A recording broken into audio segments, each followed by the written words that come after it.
Assalamualaikum warahmatullahi wabarakatuh. Eh, Hari ini udah 25 April 2021. Kalau bicara COVID, mudah-mudahan terus tertahan ya, walaupun Jakarta sekarang terkesan memang cukup tinggi dan banyak di lingkungan RT RT itu yang zona merah gitu kan. Kalau saya baca di berita. Dan saya sih eh, ya lihat dari pengalaman teman sendiri, misalnya aktivis adik kelas kami gitu kan, yang 13 tahun di belakang kami gitu kan, usianya kurang lebih 46, dan kiprahnya banyak, meninggal juga kemarin karena COVID. Dan kebetulan dia asma. Aris Mufti ya, sampai eh, Pak Gubernur juga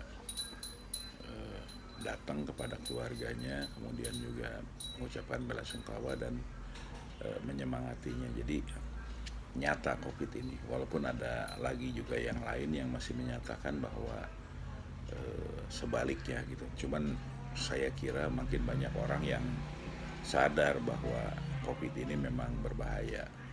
Nah, kemudian juga di hari ini saya kira kita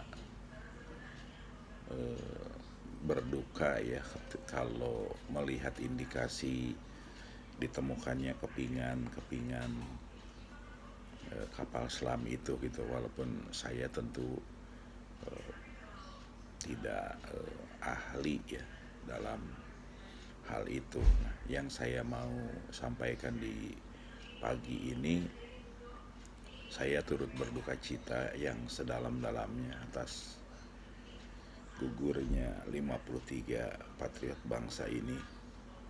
Kemudian juga saya berharap dan berdoa mereka mendapatkan tempat yang mulia di alam sana, alam berikutnya. Kemudian juga dosanya diampuni, kesalahannya diampuni, dan diterima amal baiknya.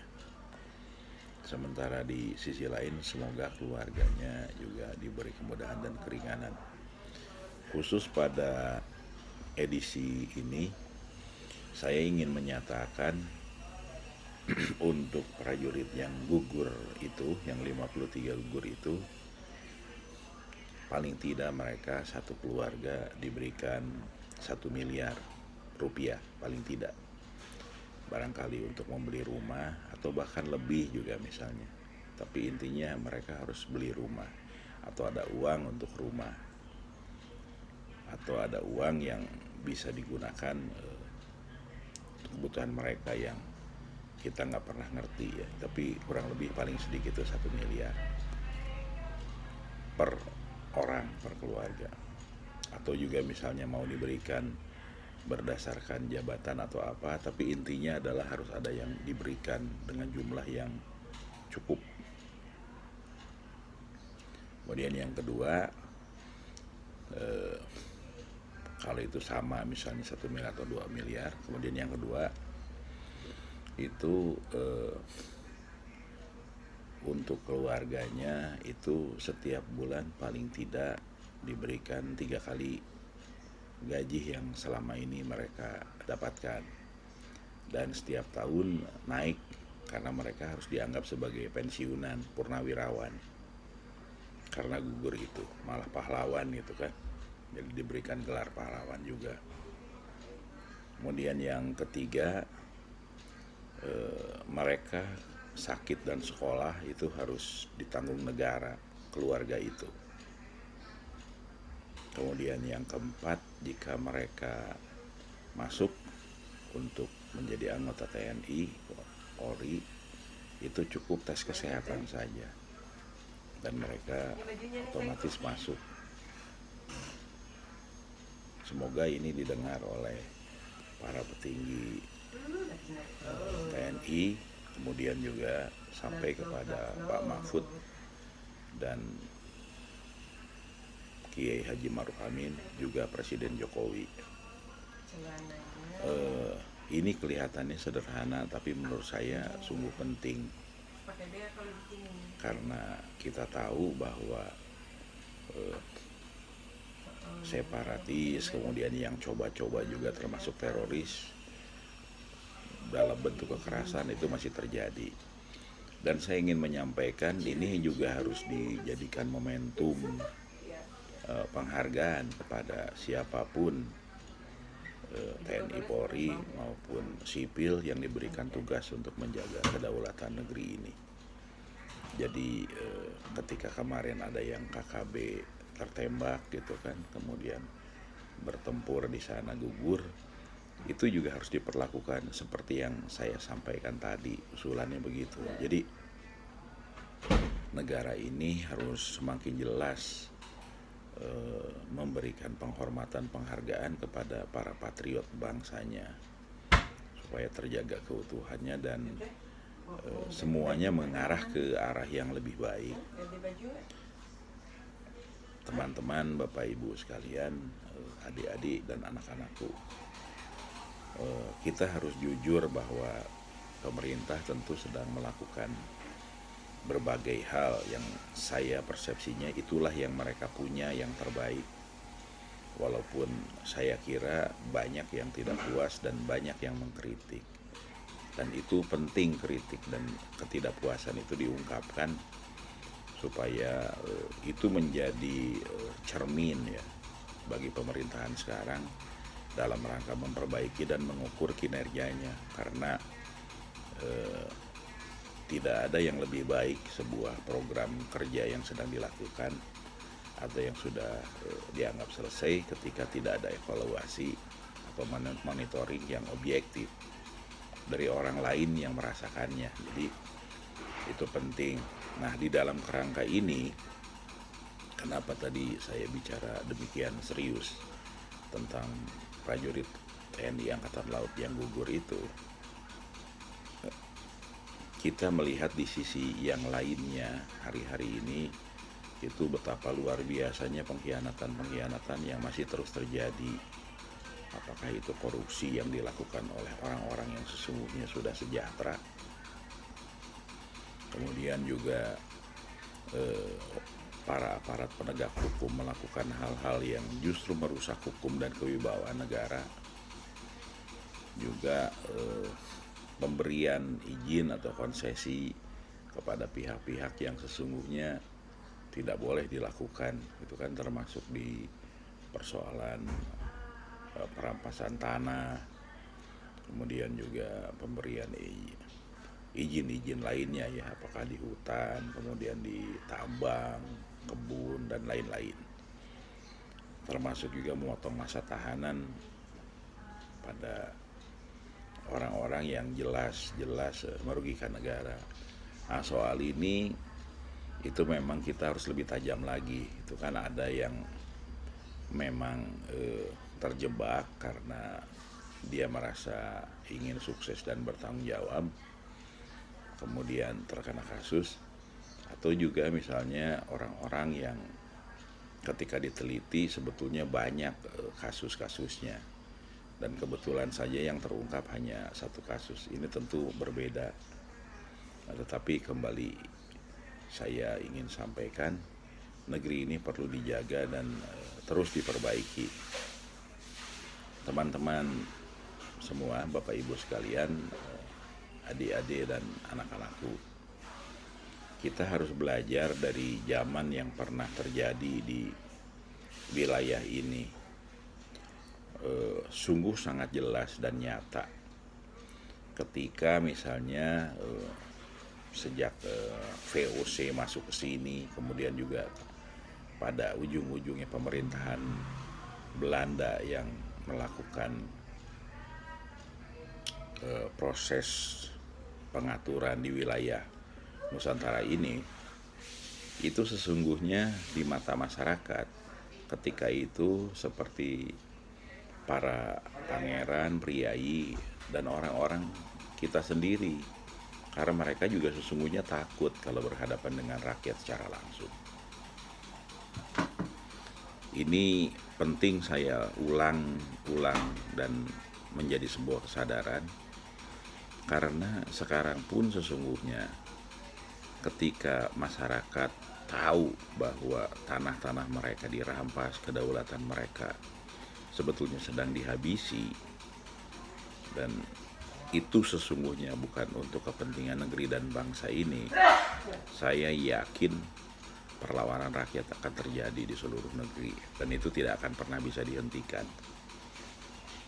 karena itu akan diyakini dan penting bagi mereka untuk menjaga kedaulatannya. Ini saya sampaikan karena kenyataannya kerusakan hukum, kemudian juga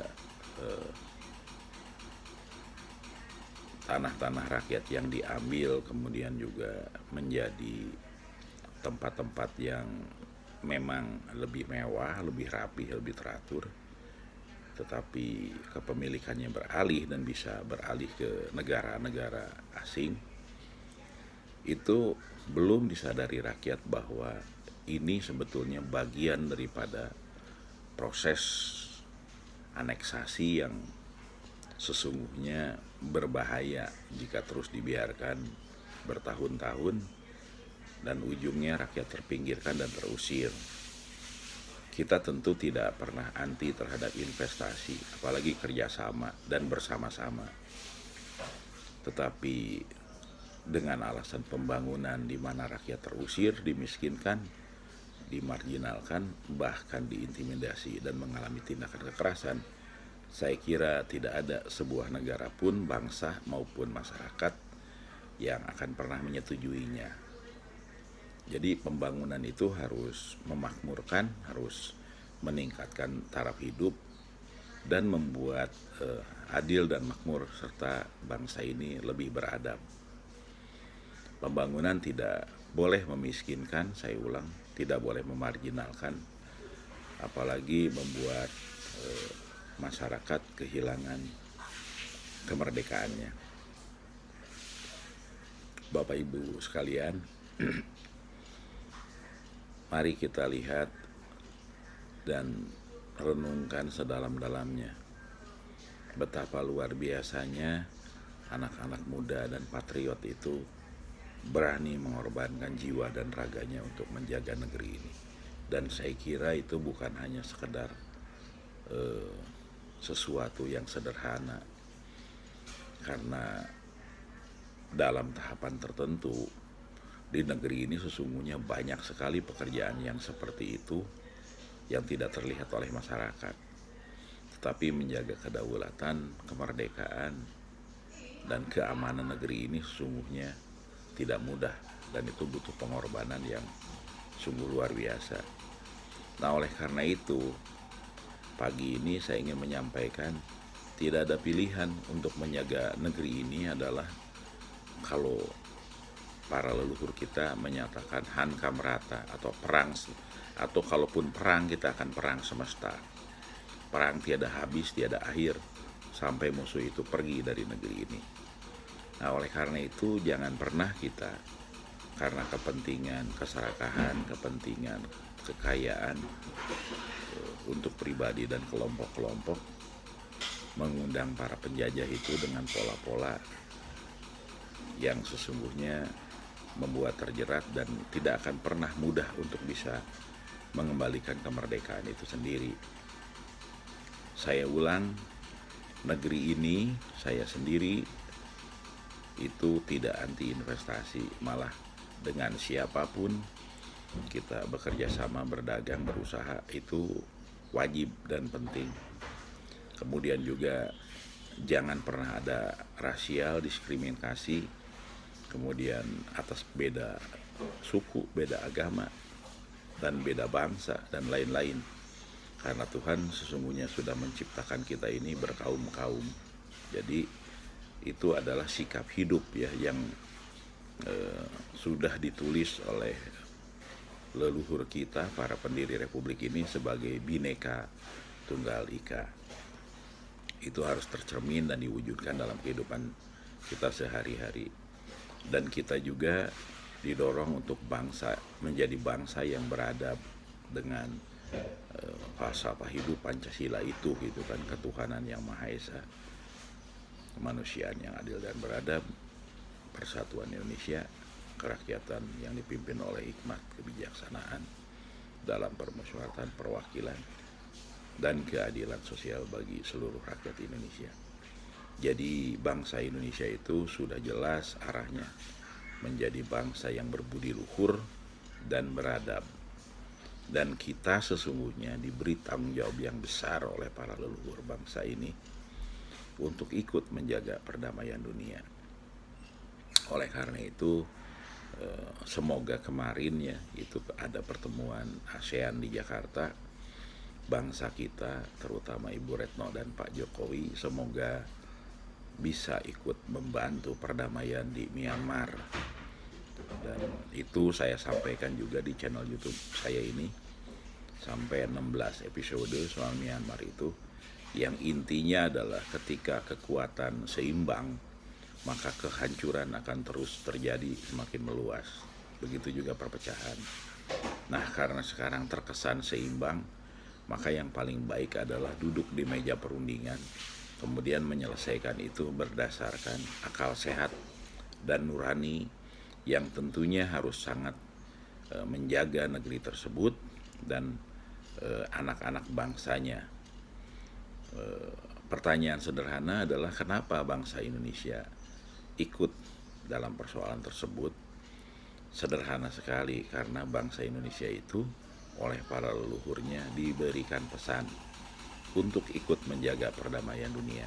Dalam konteks Myanmar ini, kenapa saya sampai membuat 16 kali pemikiran, opini, dan pendapat serta membahas artikel atau berita-berita yang muncul, itu di dalam kerangka ikut menjaga perdamaian dunia sebagai bagian pengamalan dari apa yang disampaikan oleh leluhur bangsa ini. Tentu dengan segala keterbatasan dan yang ada pada kami, sehingga itulah yang kami lakukan. Nah, kembali kepada persoalan bangsa ini, di mana kita melihat gugurnya 53 patriot bangsa itu, dan beberapa tahun yang lalu pun terjadi juga alutsista ya, yang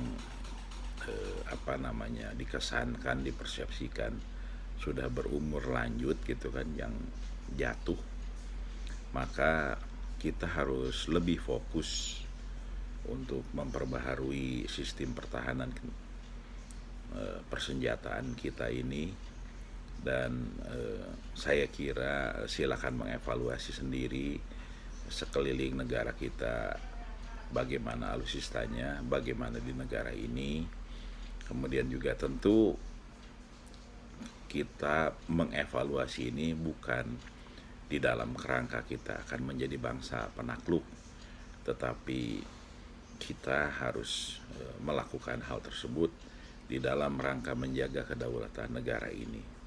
Jadi bangsa ini terjaga itu kalau betul-betul kita siap berperang, bukan untuk berperang, tetapi kita sangat siap berperang itu untuk menjaga supaya kita tidak diperangi, supaya kita tidak mengalami nasib atau mempunyai persoalan yang berlarut-larut tidak mampu diselesaikan. Bapak Ibu sekalian, saudara-saudara, adik-adik, dan teman-teman juga anak-anakku, mari kita lihat berbagai kejadian yang terjadi kemudian hilang dan terjadi lagi. Di Papua masih terus terjadi berbagai hal yang membuat kita prihatin, dan ini tentu harus selesai. Selesainya secara sederhana dua hal: sejahterakan dan berikan pendidikan serta kehidupan, keadilan, dan jadikan mereka itu sebagai saudara kita sesama bangsa Indonesia yang merasakan kemerdekaan, kemudian juga anak dan keluarganya bisa maju sejahtera. Nah, di sisi lain sebetulnya kalau kita bicara sebuah bangsa, karena pasti ada juga yang berpikir kekuasaan, kenikmatan, kemudian juga memang ingin berkuasa. Nah, untuk yang kedua ini tentu kalau kita bicara strategi pertahanan keamanan, termasuk juga dalam menghadapi terorisme, maka ketika soft power sudah diberikan habis-habisan dan diberikan kesempatan untuk hidup bersama-sama dalam kesejahteraan dan hidup yang adil makmur juga beradab, maka pilihan yang lainnya tentu tegas. Tidak ada pilihan, itu harus tuntas, mampu dan diselesaikan. Nah, untuk ini saya kira teman-teman di Kementerian Pertahanan Keamanan, kemudian juga Kemenko Polhukam pasti lebih siap untuk mengimplementasikannya secara detail. Tetapi saya kira tidak boleh bangsa ini membiarkan atau tidak menyelesaikan persoalan-persoalan itu secara tuntas.